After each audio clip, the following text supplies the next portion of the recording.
नमस्कार, बहुत बहुत स्वागत है आपका नेक्स्ट 9 न्यूज में और मैं हूं आपके साथ राकेश कुमार। लोकसभा चुनाव के दूसरे चरण के मतदान में कल राजस्थान की जनता 13 सीटों पर वोट डालेंगी।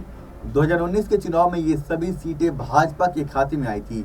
इस बार भी प्रधानमंत्री नरेंद्र मोदी ने चुनावी रैलियों में कांग्रेस और पूर्व की गहलोत सरकार पर चुन चुन कर निशाना साधकर पार्टी का प्रभुत्व बनाए रखने का प्रयास किया है। वहीं कांग्रेस की तरफ से भी केंद्र सरकार के साथ ही प्रदेश सरकार पर निशाना साधा गया है और विधानसभा की हार को लेकर लोकसभा चुनाव में जीत में बदलने का प्रयास किया गया है।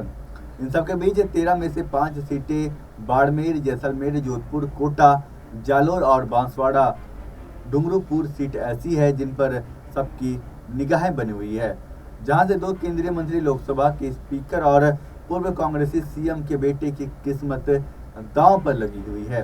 इसके अलावा हम आपको बता दें कि केंद्रीय मंत्री गजेंद्र सिंह शेखावत के पास प्रधानमंत्री मोदी के नाम की सबसे बड़ी ताकत है। राम मंदिर जैसे मुद्दों और प्रदेश में पानी की परियोजनाओं पर कराए कामों के दम पर वे जीत को लेकर के आश्वस्त हैं।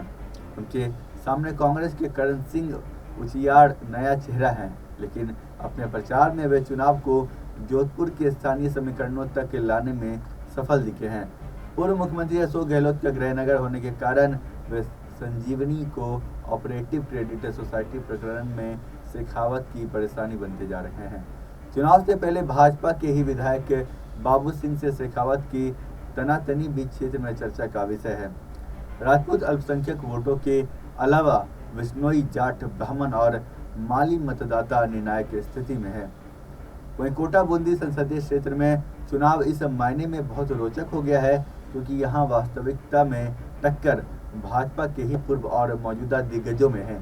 लोकसभा स्पीकर ओम बिरला के सामने भाजपा से ही कांग्रेस में गए पूर्व विधायक प्रहलाद गुंजल है। गुंजल 4 महीने पहले विधानसभा का चुनाव भाजपा के टिकट पर लड़े थे।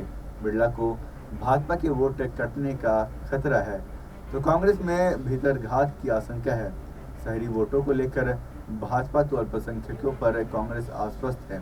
ऐसे में ग्रामीण क्षेत्रों में मीना गुजरों वोटों का बंटवारा बहुत हद तक परिणाम प्रभावित करेगा। एक एक वोट को बटोरने के लिए भाजपा की ओर से मंत्री किरोड़ी लाल मीणा, कांग्रेस से पूर्व मंत्री अशोक चांदना और क्षेत्र के युवा नेता नरेश मीणा दिन रात मशक्कत में जुटे हुए हैं। इसके साथ ही हम आपको बताते चले कि यहाँ केंद्रीय मंत्री कैलाश चौधरी भाजपा की तरफ से मैदान में हैं। निर्दलीय विधायक रविंद्र सिंह भाटी के मैदान में आने से चौधरी त्रिकोणीय संघर्ष में फंस गए हैं।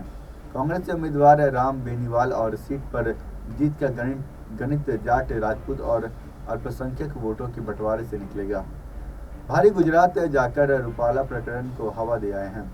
इसके अलावा अल्पसंख्यक वोट भी सेंधमारी कर सकती है। इधर कांग्रेस जाट और अल्पसंख्यक वोटों की लामबंदी से मैदान मारने की तैयारी में जुटी हुई है। चौधरी को प्रधानमंत्री मोदी के नाम का सहारा तो है, लेकिन जातिगत और पार्टी के कोट वोटों में सेंधमारी रोकना उनके लिए चुनौती बना हुआ है।